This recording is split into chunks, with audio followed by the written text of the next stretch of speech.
नमस्कार दोस्तों, जय हिंद। मैं हूं भाग्यराज, आप सभी का स्वागत करता हूं जियो पॉलिटिक्स के इस इंटरेस्टिंग लेक्चर में। तो वीडियो थोड़ी सी लंबी होगी और मैं चाहता हूं कि आप आराम से, जब आप फ्री कुछ काम कर रहे होंगे, तब इस लेक्चर को सुनिएगा। आपको बहुत भी अच्छा भी लगेगा। ठीक है, देखिए बिना किसी देरी को वीडियो को स्टार्ट करते हैं। देखिए 3 न्यूज जो अभी सबसे बड़े आए हैं। सबसे पहला नंबर, पीएम मोदी ने अभी संसद में एक स्पीच दिया और उन्होंने काफी लंबा स्पीच दिया। ऐसा नहीं, मैं आपको शॉर्ट में बताऊंगा कि उन्होंने क्या क्या किया है और वीडियो भी दिखाऊंगा, आप ध्यान से देखिएगा। उन्होंने कहा है कि कोरोना के समय के जैसे ना, इंडिया को आज भी अब भी यूनाइटेड रहना है और भ्रम भ्रम वाली चीजों पे नहीं फंसना है। इसका मीनिंग क्या है, मैं जस्ट अभी आऊंगा थोड़ी देर में। पहले ऊपर ऊपर का देख लेते हैं।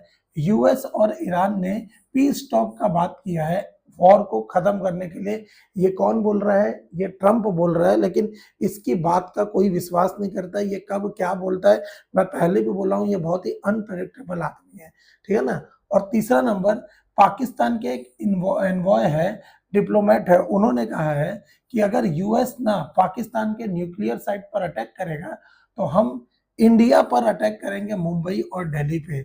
ओ भाई, ये लोग ना अपना बेइज्जती कराने के लिए ही बैठे हैं। ठीक है ना। कोई इतना मतलब गंवार कैसे हो सकता है भाई। अभी इन लोगों ने देखा कि ऑपरेशन सिंदूर में ये भूल रहे हैं कि भारत के पास S-400 मिसाइल सिस्टम है, रशिया के द्वारा दिया हुआ। S-500 अभी हम परचेस करने वाले हैं रशिया से। ये इनका एक मिसाइल छू नहीं पाएगा। ये चाइना जो मॉडल यूज कर रहा है, इनको देता है ना, वो सब एक्सपायरी डेट का रहता है।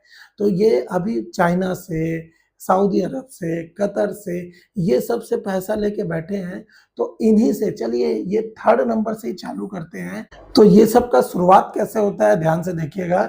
सबसे पहला क्या था, यूएस को ना एक रिपोर्ट जारी किया था यूएस ने। द इकोनॉमिक्स टाइम का आर्टिकल है। यूएस की जो इंटेलिजेंस डायरेक्टर है ना, उनका नाम है तुलसी गैबर्ड। इंडियन ओरिजिन है।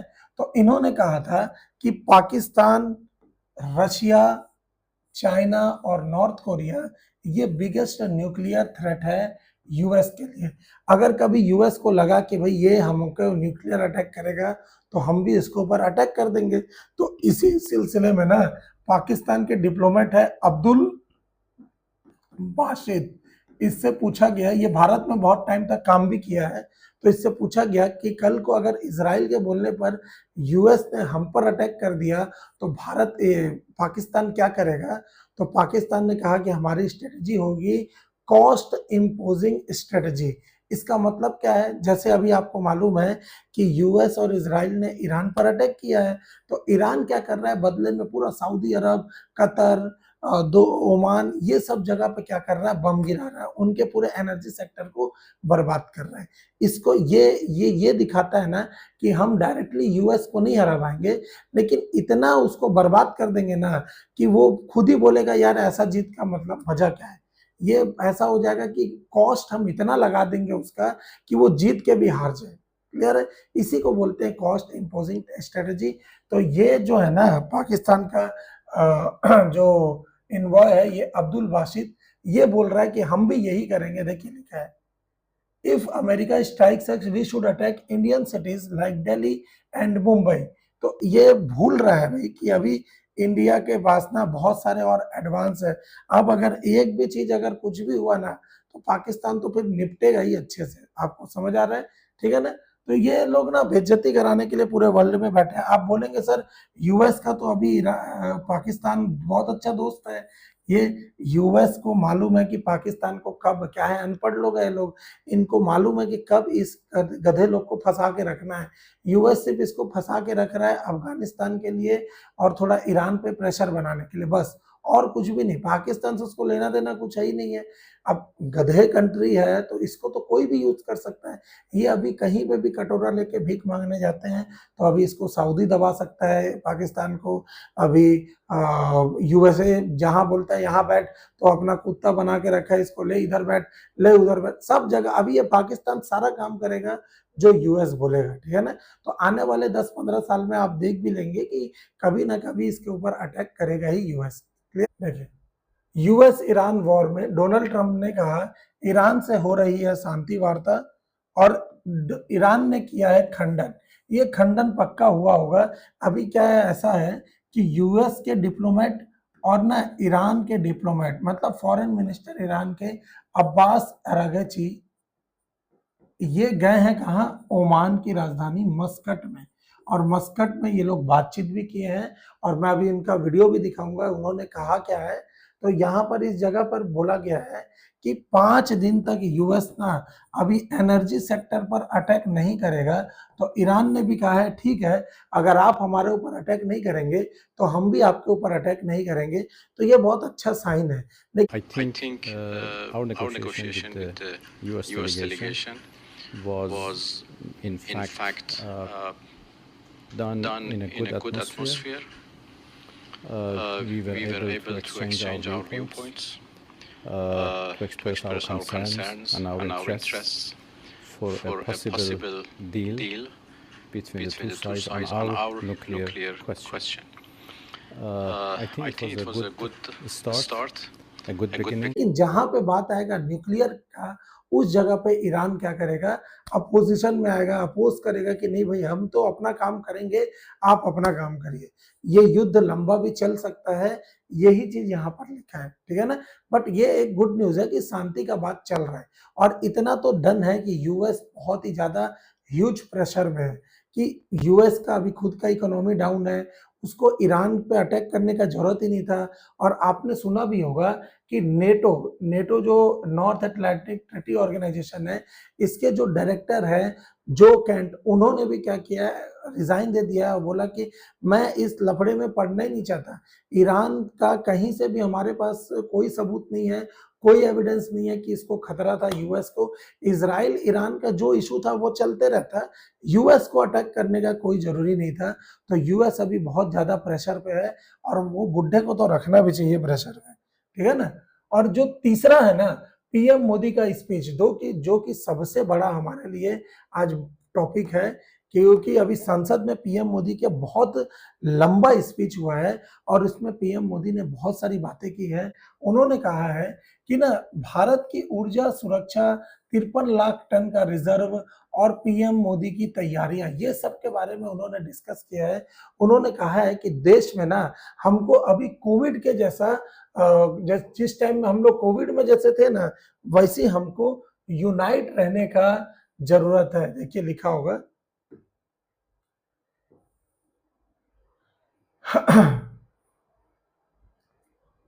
पीएम मोदी ने कहा है कि जैसे हमारा कोरोना में जिस टाइप से पूरी वैश्विक अर्थव्यवस्था बंद थी ना, उसमें पूरा देश एक यूनिटी बन के दिखा था, वैसे ही इस बार भी हमको एक यूनाइट रहना है। क्योंकि भारत के पास, ये बोल रहे हैं कि भाई हमारे पास 53 लाख मेट्रिक टन रिजर्व तेल है, ठीक है। अभी मैं पूरा वीडियो भी दिखाऊंगा। जो जो यहाँ 53 लाख मेट्रिक टन है, इसको बढ़ा के हम 65 लाख तक लेके जाने वाले हैं। फिर उन्होंने यूरिया का भी बात किया। मैंने अभी आपको बताया भी था बीच में कि फर्टिलाइजर बहुत महंगे होते जा रहे हैं।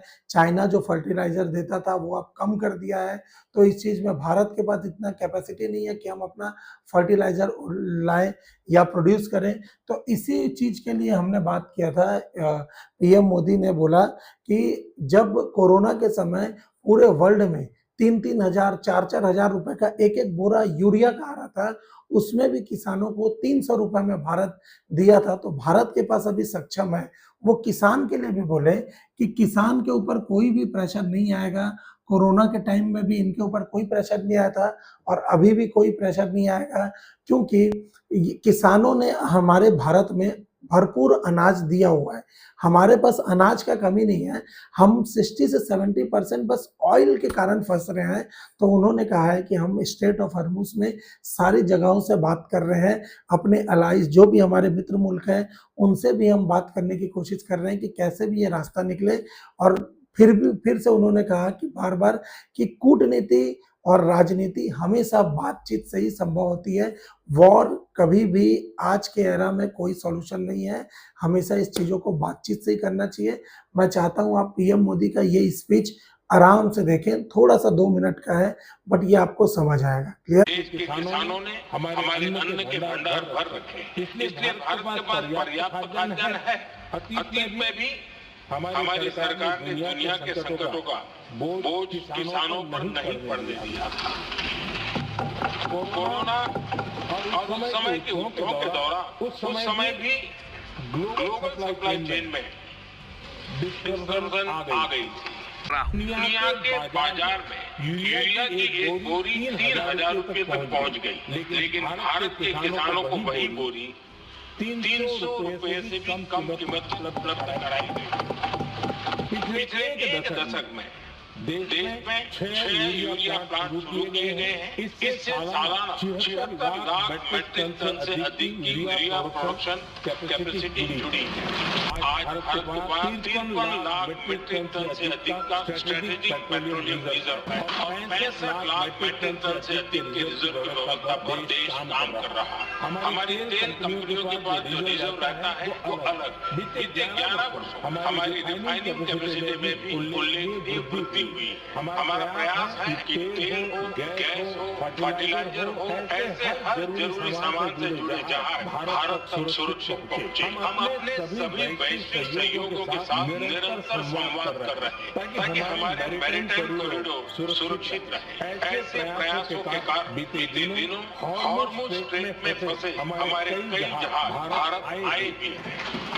एक दशक पहले तक देश में सिर्फ 1.5% इथेनॉल ब्लेंडिंग कैपेसिटी थी। आज हम पेट्रोल में 20% इथेनॉल ब्लेंडिंग के करीब पहुंचे। इसके कारण प्रति वर्ष करीब 4.5 करोड़ बैरल कम कोई इंपोर्ट करना पड़ रहा है। रेलवे के बिजलीकरण से भी बहुत बड़ा फायदा हो रहा है। अगर रेलवे का इतना बिजलीकरण न हो तो हर साल करीब 180 करोड़ लीटर डीजल अतिरिक्त लगता। हमने इलेक्ट्रिक मोबिलिटी पर बहुत अधिक बल दिया।